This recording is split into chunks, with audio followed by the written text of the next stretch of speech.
by the time I was done with him. But instead of that, I'm standing up here honoring this man, and it still doesn't feel real. You see, Charlie was a true artist. He appreciated every form of art, whether it was highbrow, esoteric film, or trashy reality TV, and everything in between. He was not a snob, not by any stretch of the imagination. He looked at art with a sort of childlike wonder, an opportunity to learn. Thanks to him, I gained a deeper appreciation of the creative arts. Watching every film became an education for me. He'd point out the storyline, the quality of the writing, plot holes, the difference between average directing and the work of a true visionary, and above all, great acting, because that was what Charlie was, a great actor. And even sometimes I'm like, hey babes, just watch the movie. Like, not everything has to be a class. But that's what Charlie was. He was a visionary. The way he saw the world was just beautiful to witness. And he never wanted to gatekeep his knowledge. Charlie was a vessel that constantly poured into others. He gave of his time and expertise so selflessly. There are times I'd overhear him on the phone, sometimes promising to do some work for someone. And at the end of that phone call, I'd be like, well, I hope they're paying you. And more often than not, he'd not even gotten to that point of the conversation. He just volunteered anyway. Now, the first time I ever saw Charlie on stage was several years ago when he was still at St. Mary's. I just finished high school, and my goodness, I thought he was so fine. Wow! With that smile of his that lit up the stage. If anyone told me that 20 plus years later, this luminous, effervescent man would ask me to marry him, I would have laughed you out of the room. You see, this love story of ours took me by surprise. When Charlie and I reconnected after I came back from New York, I wasn't really looking. I just lost my dad the year before and was still trying to navigate the enormity of that loss. So he and I began a friendship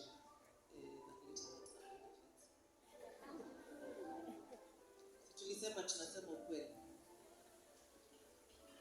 But, after a while, it was clear that there was something between us that was completely undeniable. So I fought it. Then when I accepted it, it was his time to fight it. But there was this almost cosmic pull between us.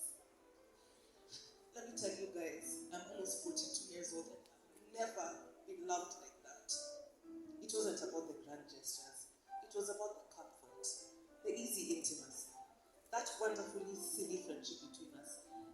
Let me not lie to you, we've gossiped about most of you people in this room. We have gossiped you. And then there was the absolute safety. Charlie saw me, and I mean he truly saw me. It was such a big, beautiful love.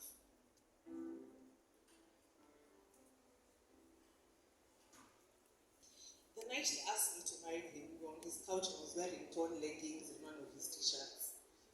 And he got down on one knee and I cried, and to date, that is the most beautiful night of my life. There's so many people here that Charlie thought so highly of. I'll start with his lifelong best friend, his sister Liz, who he called Lizard.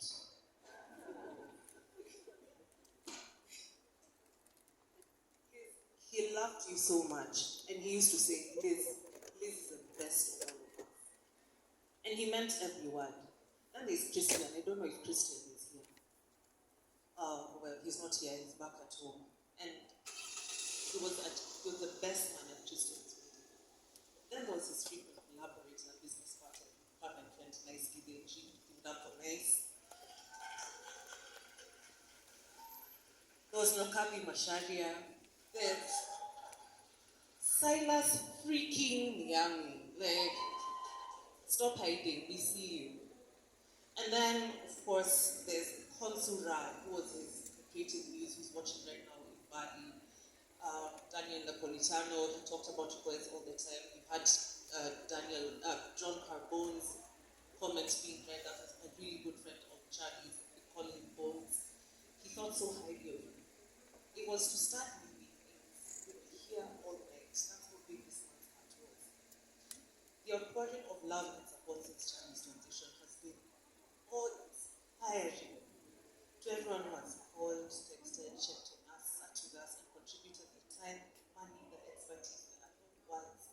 Just thank you. Thank you. Thank you.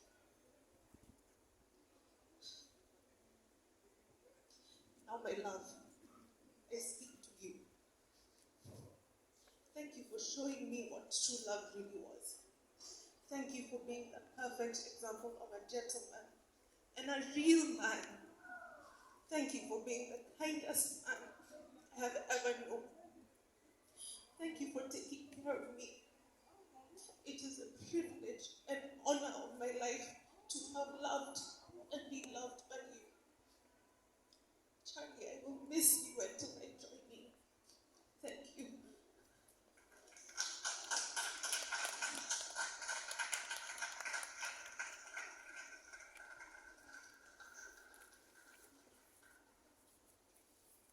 And now, for everybody in the house now, for everybody watching, for everybody that loved Charlie, for everyone that was touched by his light, let us have a moment of silence in honor of Charlie Ouda.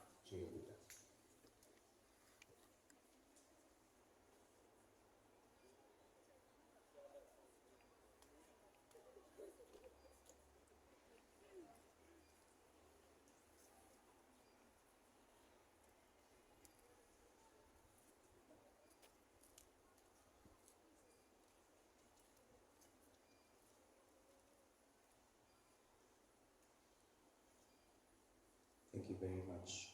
Thank you very much, everyone. As the tributes continue to flow, we want to hear from someone who represents the wide circle of friends that Charlie had. A lot of them were involved in the industry. You heard her name.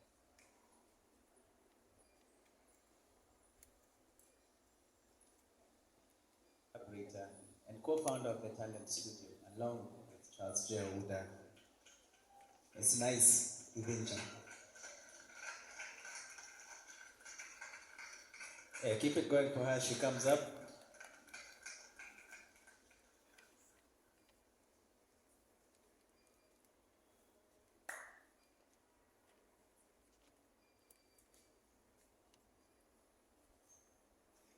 Okay. So, Moffat has been on my case all week to write this thing, and I commend anyone who had the power and the strength to sit down and write it.